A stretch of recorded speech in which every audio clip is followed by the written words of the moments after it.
Smackdown starts off with Damian Priest. He was cutting a promo. He was mentioning Aleister Black, mentioning his match that happened last week with him and Rhea Ripley, the mixed tag match. Him defeating Aleister and Zelina Vega and trying to move on. Zelina Vega comes out. She cuts a short promo, basically ends up saying that he needed Rhea Ripley to fight his battles and that Aleister Black ended up broken him and that basically their issues are not over. Aleister attacks, sneaks attacks Damian Priest. Damian Priest did hold up a good fight, but eventually Aleister might get the upper hand, and he ends up doing a double knees off the ring apron onto a table onto Damian Priest. This feud, I'm just over it. Look, the segment wasn't bad. It wasn't. It was a fine segment. It would have been a good segment if it wasn't the same two people feuding that we've been seeing feuding for months now. It's like, I don't understand why this is still going on. I get that SmackDown's roster is very thin, but my God, is this feud just dragging and dragging, bro. Like, it's getting ridiculous. I still don't understand why WWE never did a fucking draft. I would never understand it. I don't understand. I don't understand why they don't transfer people from Raw. It's not like they can't do it. We've seen them do it multiple times. They did it with Naomi and Bayley, but for whatever reason, they can't move no one for SmackDown. They did it with Sami Zayn, so I don't understand it. Shoot, Sami Zayn could feud with Aleister Black at this point. Like, that would be fine, but we need something new, something refreshing. Like I said, the segment wasn't bad. It's just that this feud is so boring and dull, and it's been going on for so long to the point where it makes the segment not interesting because this feud is really over.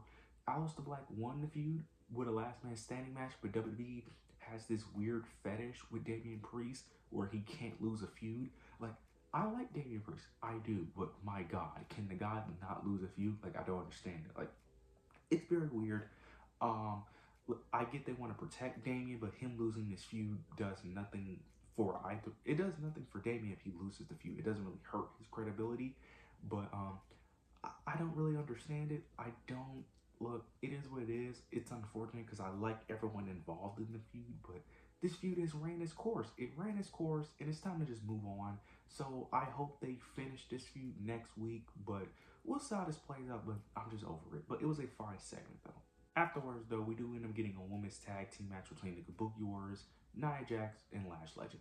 This was a decent, it was an okay match. Lash Legend and Nia Jax did pick up the victory. And they're winning matches cleanly, which I do like, because I do think Nia Jax and Lash Legend, two powerhouse women like that, should be winning matches more convincingly than they do. So I'm glad they're actually winning matches cleanly.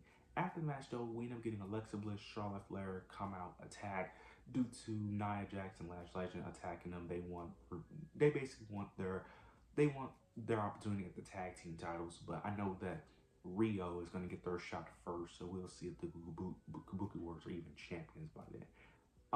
Honestly, if I'm being honest, I kind of want Nia Jax and Lash Legend to become tag champs, in my opinion. I think this can elevate Lash Legend. I think this can really give Nia Jax something to do.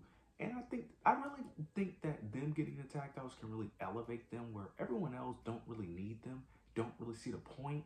Like, I don't see the reason why Rhea Ripley, Io Sky should get this, especially because we know most likely they're going to be in the Royal Rumble fighting for the World Heavyweight Championship anyway. So I don't really understand why we should really be wrapping that storyline up. And if Charlotte Flair and Alexa Bliss, bro, we really just need them to be single stars. You could still have them be tag teams. I don't understand why WWE just don't let them do both. Like, you could be a tag team while still doing single stuff. Like, I feel like they could just do both. But nonetheless, whoever wins those tag titles next, I hope is Nia Jax and Lash Legend. I don't think it will be. I think most likely it's probably going to be Rhea Ripley, Io Sky, due to their storyline with the Kabuki Warriors. But I would love if Lash Legend and Nia Jax end up becoming the new women's tag team champions, because I think they could easily do a better job with the Kabuki Warriors are doing. And it's kind of weird because I typically don't like when champions get pinned. Now, I'm not as critical as other people because I do understand storyline reasons why you need that. In this situation, I hate it and I don't hate it. I only don't hate it because it was Nia Jax and Lash Legend. I mainly hate it when it's against Rhea Ripley, Io Sky, mainly due to the fact that they're feuding with Rhea Ripley, Io Sky. And they're supposed to be a threat, but they seem not like a threat. So, now you can say in this instance it's the same thing, but I'm a bit biased towards Nia Jax and Lash Legend. But overall, it was a cool, okay match. We'll see how this all unfolds. but I do hope that Nia Jax and Lashley eventually do get those women's tag team titles. Now for the most important thing on the show, Drew McIntyre. Nick Aldis ends up pulling up on Drew McIntyre in his home. They have like a little segment at Drew McIntyre's house, and he basically trying to negotiate with Drew on what he wants the terms and conditions to return to SmackDown.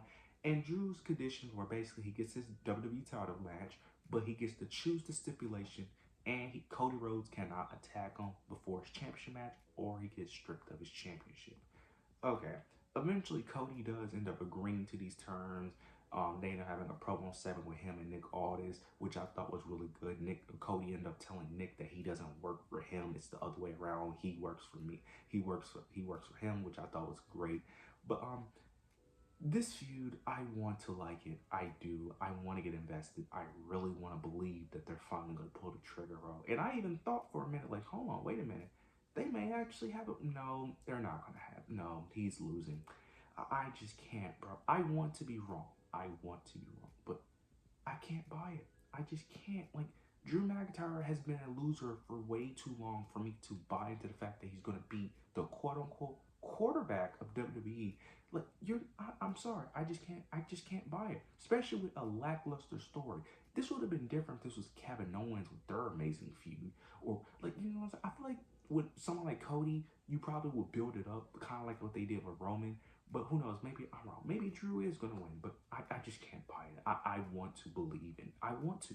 Because I want Drew as champion. Honestly, I want a new champion. Because no offense to Cody, it's not his fault that his championship reign has been trash.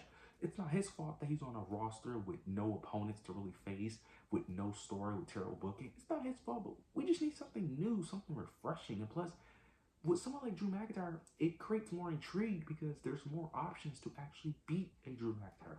I don't believe no one's beating Cody due to how strongly he's built. It's like, I don't believe no one's beating him until WrestleMania or SummerSlam. With Drew, I can actually believe anyone, well, not anyone, but a good portion of people can actually dethrone him for a good bit. So we'll see how this plays out. I'm hoping Drew wins, but I think all of us deep down know what the real outcome will be, in which is going to be another match where Drew McIntyre screws himself over and lose once again, even though he's going to choose the stipulation, which is going to be even more pathetic because like you choose the stipulation and you still lose. It's like, come on, that's ridiculous, but that's probably what they're going to go with anyway. So we'll see how this all unfolds. Soon after, we end up getting Julia versus Alba Fire. Julia wants the Women's United States Championship, so she has to go through Alba Fire due to Chelsea Green being the champion.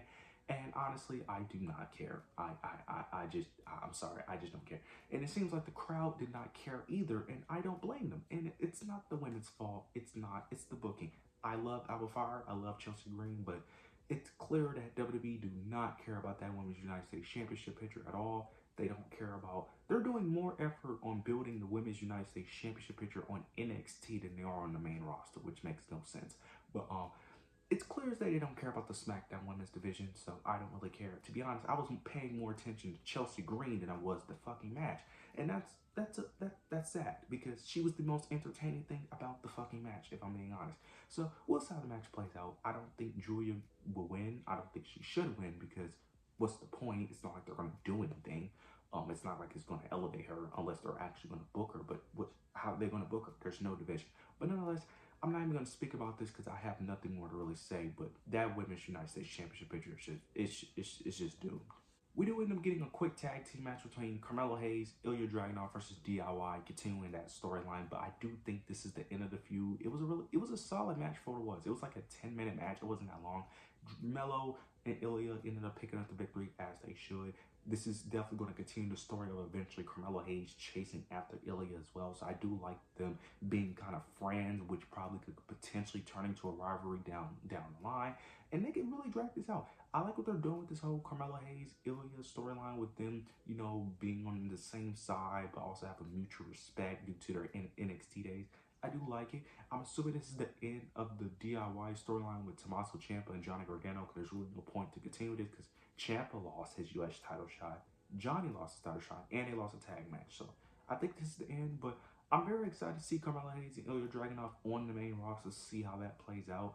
whenever they have another match or eventually a feud, I can't wait to see how this plays out. Then we get the main event, the MFTs versus the Wyatt Six, and I knew exactly how this match was going to play out because neither team can afford a loss. Ends a disqualification, shocking, right? And that's really it. I'm not going to go in depth because I don't care about this feud. This feud feels it's very lackluster. Don't really care. It just feels random, if I'm being honest, especially because they teased it, took like a 3-week break, then teased it again. I don't understand it. But nonetheless, I hope the MFTs win the tag titles, but I highly doubt it due to the weird obsession with the Wyatt Six. I don't hate them. It's just, I'm just not the biggest fan. It's just minor tweaks I would do to the gimmick. But overall, this SmackDown show wasn't bad. It was a decent show, a lot of repetitiveness due to the continuing feuds, but overall show wasn't bad. It was okay. But you guys let me know your overall thoughts and opinions below. Make sure to like, comment, subscribe, make sure to hit the notification bell so you don't miss any of my content. But yeah, that's it.